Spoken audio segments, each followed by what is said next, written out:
Hi, and welcome to this year's Joint Service Club Luncheon. As you know, this has been kind of an interesting year. So we are actually hosting what I believe is the first virtual Joint Service Club Luncheon this year. This luncheon is being hosted by the Kirksville Lions Club, and like any luncheon, we are actually having a program today, and that is going to be held by Nancy Pennington, the Executive Director of the Adair County SB 40. So before we get started, I just wanted to introduce myself so you kind of know who's speaking to you today. My name is Amanda Anders, and I am the club secretary for the Lions Club. And kind of just an order of events for today.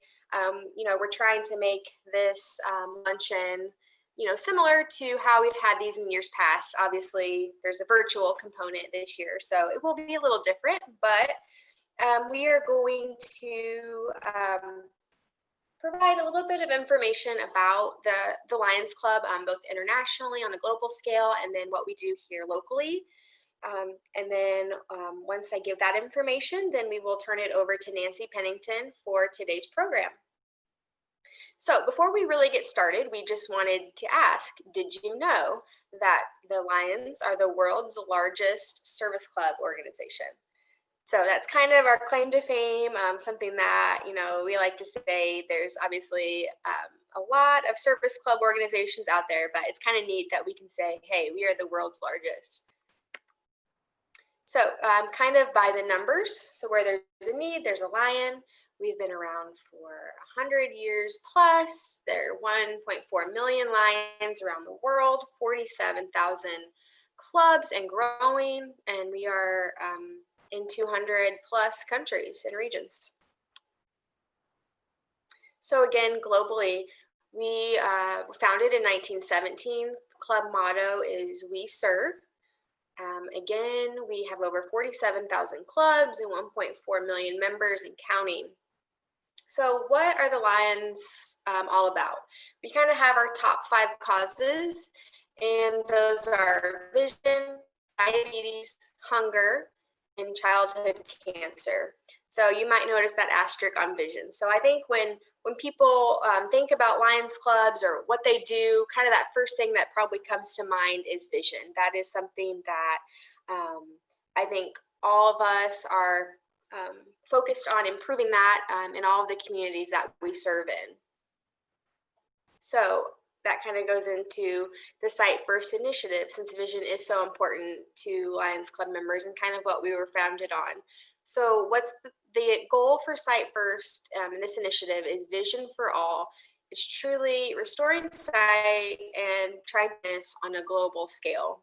This initiative was launched in 1990, and since then, Lions have raised more than $370 million for this cause alone. It targets the major causes of blindness. Those are cataract, trachoma, river blindness, childhood blindness, diabetic retinopathy, and glaucoma.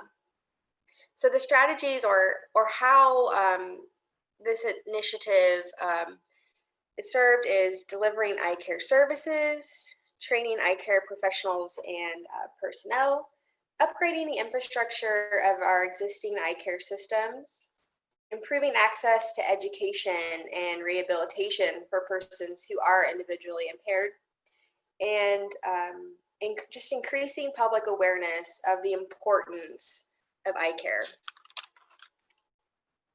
So we've kind of talked about on a global scale. So what do we do here locally? Many years ago, there was actually a Lions Club. I believe it was the Noon Lions, but that club unfortunately ended up disbanding. I'm not sure the specifics on that, but back in 2012, there were a group of individuals who came back to Kirksville and were trying to see if there was interest in establishing a new Lions Club. So this picture is actually from 2012, and it's from that initial meeting. It was held at Colton's here in town, and the goal was to get some community members together to see if there was interest. So what's neat about this photo to me is that I see in this photo 5 people who were at that initial meeting and actually who still serve on the Kirksville Lions Club today. So I think that kind of speaks a lot about maybe the dedication of our club members. So when do we meet? We meet twice a month. Our first meeting is always the first Monday at 6:30 p.m. and that's held here at the Kirksville Regional Office in town.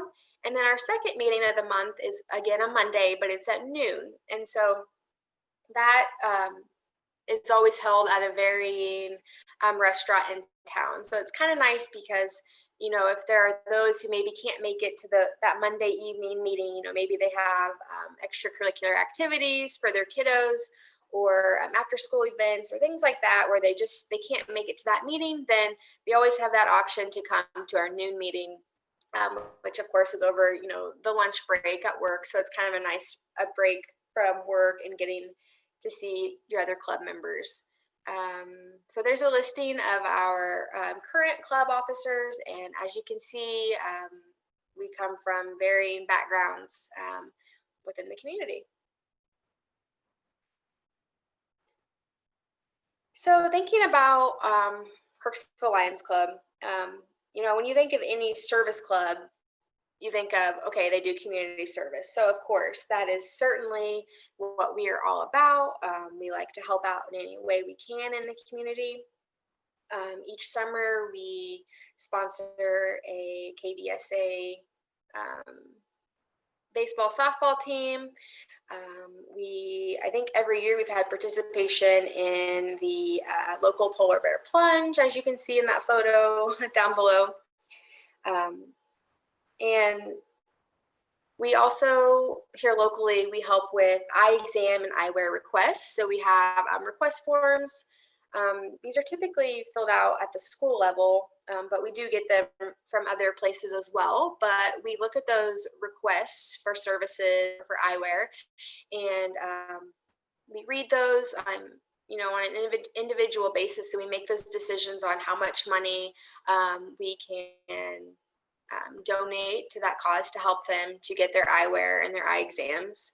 We recycle. So we actually have several eyeglass collection boxes around town. I'd be curious to see if any of you have spotted these, but I will tell you that they are positioned at International Eye Care, Premier Eye Care Associates, Walmart Vision, and actually, believe it or not, Narachi Restaurant. So we have these around town. If you have old glasses that you no longer use, please recycle those.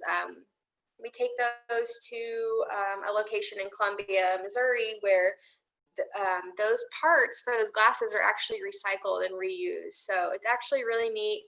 And we just encourage you to please donate to those collection boxes. Another thing that we do locally is, you know, again with the community service, but we absolutely love going and playing bingo at Manor Care. So it's typically just called like a game night, but what we found is that the residents of Manor Care love bingo. So we usually end up just playing bingo, but it's so much fun. We look forward to it. They look forward to it. It's a great time had by all. As you can imagine, unfortunately, due to COVID, we haven't been able to get in the doors at Manor Care in quite some time to play bingo with the residents. So, you know, that's pretty heartbreaking not being able to do that. I know it's so enjoyed, but, you know, we're hoping that we can get past COVID and that we can get back in there and see our residents that we love playing bingo with. Another thing that we do as far as fundraising, kind of our bigger fundraisers, is trivia nights. So our club president loves trivia, so he's always eager to put together trivia nights for the community. So I would encourage you to come out to one of those events and support us so that we can further support the community. So, you know, locally, globally, however you look at it, Lions have opportunities to serve. So this photo is of one of our club members named Matt, and he recently went on a mission to go through Lions. It was actually all expenses paid. He did have to pay for his travel, but other than that, all of his expenses were paid through Lions. And he took this mission trip last summer, and he went and was able to assist optometrists and optometry students in helping to provide free eye exams and prescription glasses for over 620 individuals who were in need. So Matt had a phenomenal trip. Not only did he get to go serve and, meet all the needs of these individuals who, truly needed eye care, but he actually got to have a little fun along the way. He learned a lot about the Mexican culture, got to enjoy some dining experiences, and it was just an unforgettable trip for him, he'll tell you. And when I asked him what, his greatest, reward from the whole trip, or, what was the best thing about it, he told me that he loved just seeing the smile on the patient's face once, it was obvious that they could clearly see. And I mean, how amazing is that he was able to experience that and do that through the Lions Club. So that kind of concludes as far as the Lions Club portion of today's luncheon. And if you guys have any questions or you want to reach out to us about anything that you saw today, please feel free to email us at kirksvillelionsclub@gmail.com. You can find us on Facebook, Kirksville Lions Club, and then there's our P.O. box there for any mailings. But again, we would love to hear from you. We would love to help you out with any maybe larger community service opportunities that are out there, or things that other clubs might be needing assistance with. Please feel free to reach out to us. So thank you again. I know that this has been, a challenging year, a difficult year, a weird year. I think for all service club organizations, we're trying to find creative ways to do things. We know that we can't have large gatherings, and we know we have to be extremely careful and cautious these days. So, just know that we're in the same boat as, a lot of you. But at the end of the day, we still want to serve the community. And, sometimes we have to get creative in how we do that. We just want to, tell you to please stay safe. Keep up the good work that you're doing. I know typically for this joint service club luncheon that would have been held at Truman, there's always a nice meal that's served with that. And each club member who comes to the luncheon donates money for their meal. So we thought, hey, maybe we would just tell the clubs out there who are watching this, give back to your local club, that money that you would have spent on the meal, just give that back to your club, or, donate that money to a cause, or, something that's important to you. There's still a need out there in our community. So we would just encourage you to maybe give that money back to your club or to an initiative that's important to you. We do look forward to next year's program, whichever club is hosting that next year. We really hope that everyone can be back together over at Truman again and enjoy a nice meal together, and get to know each club a little bit more. So thank you again for, understanding, the need for going virtual this year. We hope that it is still impactful. We are, just really excited about the opportunity to still be able to provide information about our local Adair County SB 40. So we still wanted to be sure that we could offer, a program with this luncheon this year, even though it's virtual.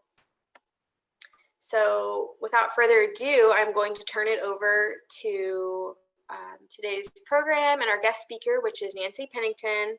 And again, she's the Executive Director of the Adair County SB 40.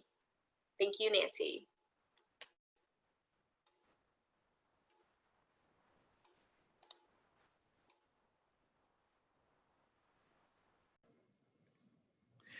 Hello, I'm Nancy Pennington, and I'm the Director for the Adair County SB 40 Developmental Disability Board. The Adair County SB 40 began back in 2005 when voters passed a property tax levy to support people with developmental disabilities in our county. Our mission is to engage in advocacy, promote inclusion, and provide essential resources for people with developmental disabilities so that they can live self-determined lives. Our vision is to change the world so that everybody can see people's abilities and live their best life. We value self-determination, which is the opportunity to have control and choice in your own life, as well as to succeed and sometimes fail and learn from those mistakes. We value community, the importance of community in the lives of people with developmental disabilities, but also the importance of people with developmental disabilities in the life of the community. We also value equality, ensuring that all people have equal opportunities to make the most of their lives. We have three main things that we do within the SB 40. The first one is providing financial support for people. We provide funding for services related to a disability that are not funded in any other manner. So that could be the purchase of services for people, such as personal assistance services, community integration, job coaching, transportation, home modifications, things of that nature. We also provide funding to provider agencies such as Sheraton Valley, High Hope, Learning Opportunities, any type of provider that will support people with developmental disabilities that is a nonprofit provider. And this could be for capacity building, training, sometimes general operating expenses. So there's a process for that as well. We also provide match for the Partnership for Hope waiver. So people that are in waivers, generally they have to have Medicaid. And for the waivers, usually the federal government provides 60% of the funding and the state matches 40%. For the Partnership for Hope waiver, it was an opportunity to remove some people off of the waiting list for services. And for that one, the federal department still pays their 60% match, but our SB 40 board splits the match with the state. So the state pays 20% and we pay 20%. It's a great way to leverage our dollars. And for example, last year we contributed over $38,000 and received nearly $191,000 worth of services for the people that are in that waiver. All of our Adair County tax funds are used and stay in Adair County. We also have a targeted case management program that I'll talk about just in a little bit for 5 counties total. And so the money for those programs, any surplus that we make is used in those outlying counties for Sullivan, Schuyler, Scotland, and Putnam counties. That's a way to help out those counties and get people the services they need since they do not have SB 40 boards in those counties. We also have some great community development programs that we've been a part of. We're excited. A lot of you will remember the Community Inclusive Playground that was just built just a few years ago, the Kiwanis Inclusive Playground. And that was a partnership between service clubs, area businesses, the city, the county, and several individuals throughout the community. So that is an amazing playground. If you've not been by there, I encourage you to go see it. It's on the property next to the Y in the schools. And so it is a neat opportunity for people to play together, whether it's adults or children. There's some special features. For example, these slides that are there have a non-static component to them so that people with cochlear implants can go down the slide. We have somebody that needs that particular characteristic. It's a soft playground. There's an adult-sized swing. There's also the ramp so that people in wheelchairs can get up onto the playground equipment as well and play together. Whether that's a child, whether that's an adult that's in a wheelchair, a parent or a grandparent, it's an opportunity for everybody to play together. And that's an amazing partnership. That's an example of things that we can do when we all actually work together. We are currently working with ATSU on a project called the Community Mentors Program. This is where people with developmental disabilities actually get to serve as mentors for the medical students and actually serve on some boards related to curriculum and incorporating disability studies into the medical students' class time. So that's an amazing opportunity for that, as well as to have some integrated activities. It's also a way for the physicians to learn that people with disabilities are just that. They are people just like the rest of us. And though sometimes there may be different communication styles or different characteristics to a person's health, they are still people, and it's an opportunity for them to learn how to work together. We are also still a partner in trying to get the Greenwood Center for Autism and Neurodevelopmental Disorders up and running. Unfortunately, COVID's kind of put a hold on that for the time being, but we hopefully will be able to get started back on that again and move forward in the next year. There are a lot of people that need these services locally related to diagnosis for autism, therapies related to autism, It's also a way for the students to learn in an interdisciplinary manner. So we do have some funding set aside to help with startup operational costs for that. As you can see by this chart here, we value partnerships very much. We don't believe in reinventing the wheel if it already exists. We believe in taking one and perhaps modifying it to meet our needs. And we want to work with whoever it is in whatever manner we can if it's going to help improve the lives of people with disabilities. There are so many service clubs that do great things and have different focus areas. Quota comes to mind. Since I'm a member of Quota, our focus is on speech and hearing impaired and disadvantaged women and children. So Quota and SB40 frequently work together to help get services related to speech and hearing for people. That's just one small example. We just, again, like to value the partnership. We don't want any of us to work in silos and duplicate efforts when we don't need to do that. Pardon me. Service coordination is a big part of what we do. That's the bulk of our staff. It's also the bulk of our revenue. We brought in last year about $1.2 million for targeted case management, which is a Medicaid billed service. Through that service, we are able to work with about 425 people in Adair, Scotland, Schuyler, Sullivan, and Putnam counties. And each person that's in our services has a personal plan, a plan that reflects them and their choices and their hopes and their dreams and what they need to be successful in life. And so our role is to help them accomplish whatever those objectives are. So if somebody wants to work, but they need some extra supports to learn a skill or a job coach to work with them side by side as they learn a particular position, then we will help hook them up perhaps with vocational rehab or with learning opportunities to do some job coaching. If somebody needs assistance to be able to stay in their home independently, whether that's somebody to come in their home and help them out, or perhaps a remote monitoring service. If that's their objective in their personal plan, then we will work to also help them get that service set up and to find the funding for that service. Sometimes things are available through the Department of Mental Health, through those waivers I mentioned earlier. Sometimes we need to secure outside funding for those types of things. So we have a team of service coordinators that work very hard to do that, to help them set up those types of services, whatever it is that they need to be successful and independent. We also provide service coordination for people that do not have Medicaid, and that is paid for through our tax levy dollars or through any surplus funding for those out-of-county people that I mentioned earlier as well.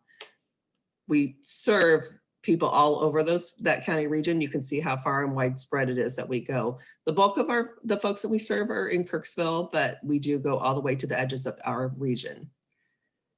Again, about 90% of the people that we serve do have Medicaid, but 10% do not. Disability does not know any income level. And so we believe that it's important to help people no matter where they fall in that particular path. We also serve people throughout their lifespan, all the way from birth to death. About 2/3 of the folks that we serve are males and about 1/3 are females. And about half the people that we serve are in Medicaid waivers. We also, the third thing that we do is to operate our community learning center. This is a building on the south side of town, across the street from Colton Steakhouse. At that location, we offer life skills classes for people to learn activities of daily living, to learn about advocacy and self-advocacy, to learn about relationships, and just anything that they need that will help them be successful. We also do outreach. We have our summer youth program that we do to help in a youth from 13 to 18 learn what it means to work, how to do that, what types of jobs they might be interested in.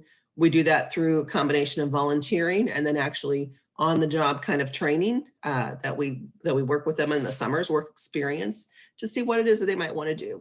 We also partner with several local organizations and Trinity State University to hold our community engagement conference each fall. Unfortunately, not this year with the pandemic, but we hope to be back soon. And then also participate in Disability Rights Legislative Day, usually done at the Capitol, where the people that we work with learn to be self-advocates and talk to their legislators about what's important to them. We also offer education. We offer part of that to providers, which is the MANT training. That is a training that helps people learn about de-escalation techniques, conflict resolution, and what to do if things do escalate. That's very important for many of our providers to have, for the provider staff to have. just in the event that something should happen. Hopefully we could de-escalate a situation before it becomes a crisis. And that's very important. That's a way that we help out employers as well.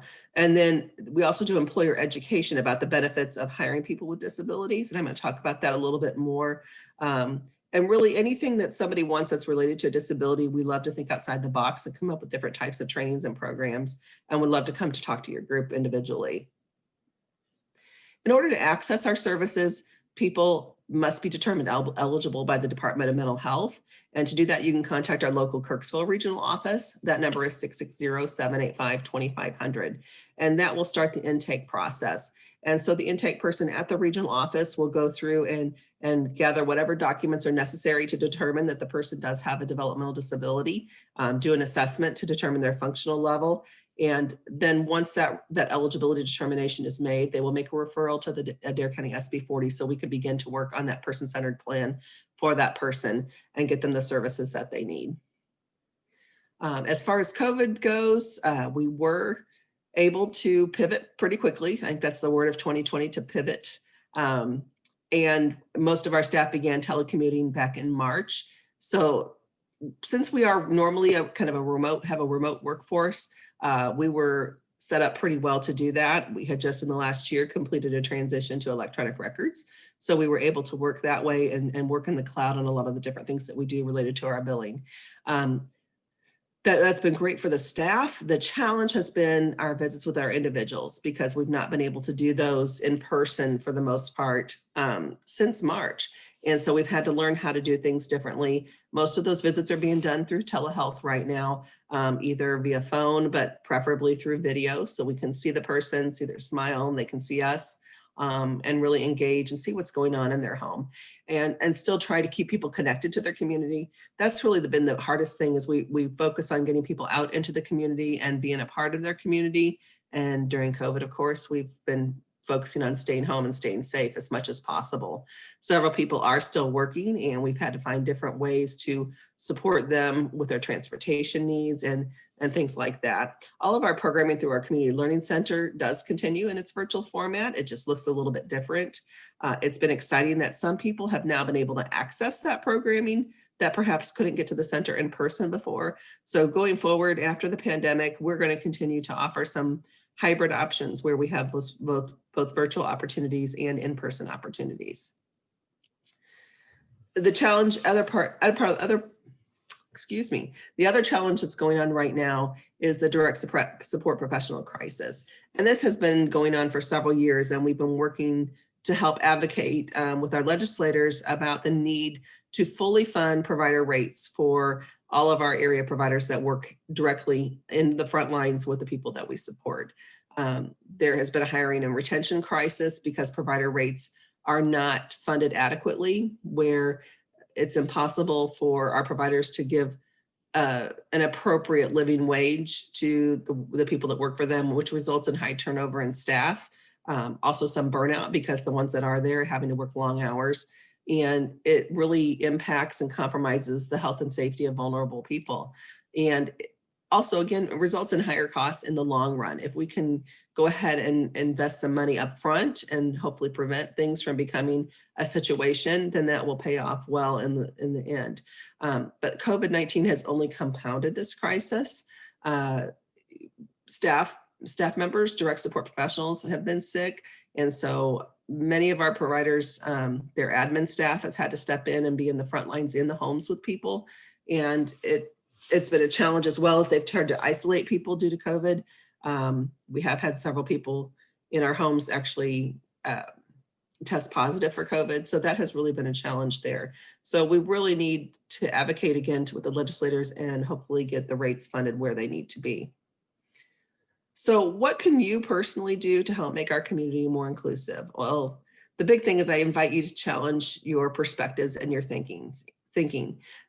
Over time, the way people with developmental disabilities have been perceived in their community has changed and grown and improved, but depending on your age, it may look a lot different now from what it did when you were younger. I know it does compared to when I was younger. And when I was younger, there was still a lot of people being sent to institutions which did not give them choice, did not give them freedom. A lot of places did do a good job, but not all of them did. And so the quality of care that they received may not have been what was appropriate for people.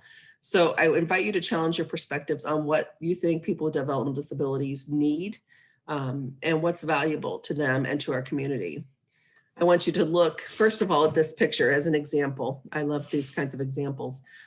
This gentleman in the picture, is he facing straight toward us?